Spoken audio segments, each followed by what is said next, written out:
Good evening. I was just wondering, because people are going to read articles or watch video or TV reports of this, and it's going to fill a lot of people with hope. I just wondered if you had a direct message on to people who are in a similar situation to Rob several years ago, and a direct message to them, maybe one from Rob and from the researchers. And then on a scientific perspective, I was just wondering if you could speculate. You said you didn't know exactly why, but what are the possible mechanisms of how we could get a reintroduction of brain control onto the lower limbs? Reggie Edgerton, I would say if I had to select the best, the most likely mechanism would be that there was some residual descending input to the spinal cord, but it was not enough to be manifested so that it could be detected clinically or in any way that represented voluntary control of movement. In other words, if you cannot move, you don't know how far away you are from being able to move. It would be like if you go below the surface of the water, you can't breathe. Now, you don't know whether you can't breathe whether you're a few inches below the water or you're 10 feet or 10 meters below. So we don't, even though the individual is classified as having complete paralysis, you still don't know anatomically and physiologically whether there are some connections, but you're just not able to take advantage of them. There's the idea that some of the descending input to the spinal cord, you have these axons, but they're functionally silent. So one possibility is that we've reactivated these connections that are already there.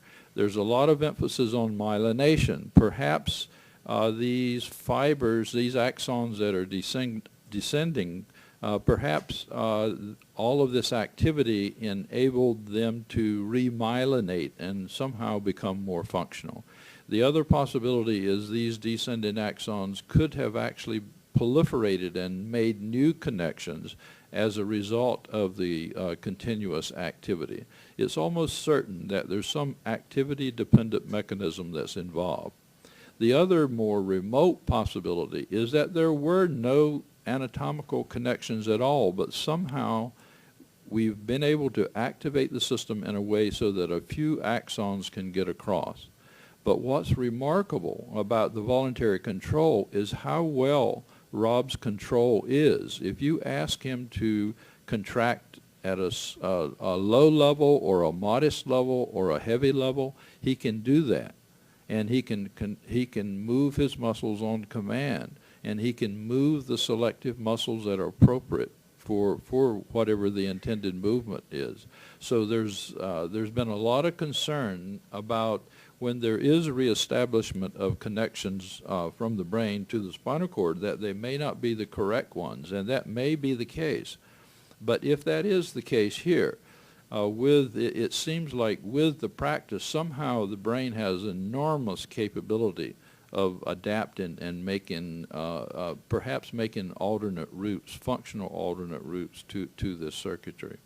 So, but the bottom line is we don't know the mechanism. There are multiple mechanisms that's possible, and we're very anxious to try to determine this, because this is going to be a very important factor in determining what type of patient may benefit from in this particular way.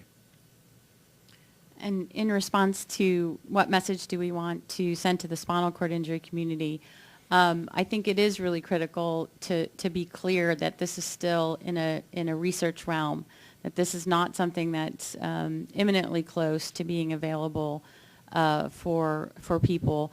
But to stay tuned. I think we've just scratched the surface, and we're going to learn more every day. We need to change the technology. We need to do it in more people. We need to answer some of these questions that we've talked about today.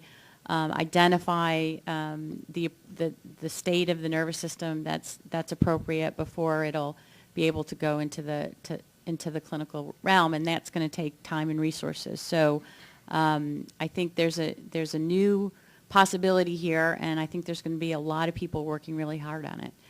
But it's not available right now. This is Rob Summers, and my message to the rest of the spinal cord community and others living with paralysis is that I'm living proof here that if you set your goals high enough and stay focused and determined, that you can work towards those and try and achieve them.